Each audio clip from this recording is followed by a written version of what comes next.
Hello everyone, welcome to my channel. আপনারা দেখছেন আমিরুল take.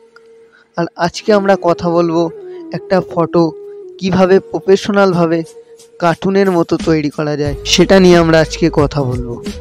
চলো ভিডিওটি শুরু করা যাক। প্রথমে হোম স্ক্রিনে এসে তুমি প্লে স্টোরে ক্লিক করবে। প্লে স্টোরে ঢোকার সাথে সাথে এখানে লিখবেন যে photo edit cartoon effect. Photo edit cartoon effect বলে ওখানে ক্লিক করবেন। ক্লিক করার পরে আপনার সামনে এরকম আসবে। এখানে এই ফটোটা তুমি ক্লিক করবেন, tone app cartoon photo edit. এখানে এসে এবার ইনস্টল করবেন। দেখছো ইনস্টল হচ্ছে।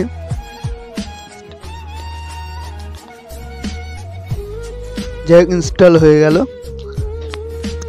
এবারে আমরা হোম স্ক্রিনে চলে আসলাম। এবার এডিটের অ্যাপের ভিতরে ঢুকলাম। তো এখানে কন্টিনিউ করবে সবকটা। কন্টিনিউ করার পরে আপনার সামনে এরকম একটা দেবে। এখান থেকে গ্যালারিতে মেরে এখান থেকে যে কোনো একটা ফটো সিলেক্ট করবে। সিলেক্ট করার পরে ওটা ক্রপ করে নেবে তোমার মতো, যেটা সুবিধে। নেট অন করে রাখতে হবে। আমার নেট অফ আছে। এবার নেট অন করার পরে এটা প্রসেসিং হবে।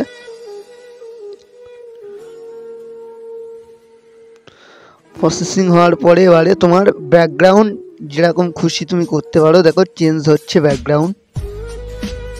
তোমার এখানে দেখতে পাচ্ছ তো, ব্লুতে দিলে ব্লু হয়ে যাবে। বা আমার এটাই ভালো লাগছে যে পেছনে যেটা আছে, ওই জন্য আমি আর অন্যটাতে ক্লিক করলাম না। সবগুলো একটু চেক করে ঘেঁটে দেখবে, যেটাতে আপনার সুবিধা হবে সেটাই করবে। তারপরে রাইট চিহ্নতে ক্লিক করবে, দেখবে ফটো সেভ হয়ে গিয়েছে।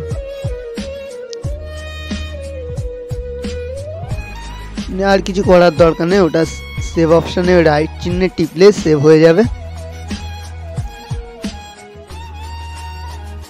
এবং আপনার সামনে এরকম অনেকগুলো পিকচার আসবে যে আমি করেছি বলে ওটাই করতে হবে। তোমার যেটা সুবিধা সেটাই করবে। আমি দেখানোর জন্য জাস্ট একটা করেছিলাম। দেখো এখানে অনেকগুলো অপশান আছে, তলায় টানলে আপনি অনেকগুলো অপশানই পাবেন, কিন্তু আমি আপনাদের দেখানোর জন্য জাস্ট ওপরে ক্লিক করে দিয়েছি। তো এই হলো আজকের ভিডিও এডিটিং পর্ব। একদম সহজ পদ্ধতি, কোনো অসুবিধা নেই, পুরো একদম সহজ। তো আজকের ভিডিও এই পর্যন্তই ছিল। ভিডিওটি ভালো লাগলে অবশ্যই একটা লাইক করবেন এবং কমেন্ট করে জানাবেন আপনার কি বিষয়ে ভিডিও লাগবে। এবং অবশ্যই আমি তোমাদের সাথে আছি, এরকম ভিডিও পেতে আমাদের চ্যানেলটিকে অবশ্যই সাবস্ক্রাইব করবেন। ভালো থাকুন, সুস্থ থাকুন, বেস্ট অফ লাক।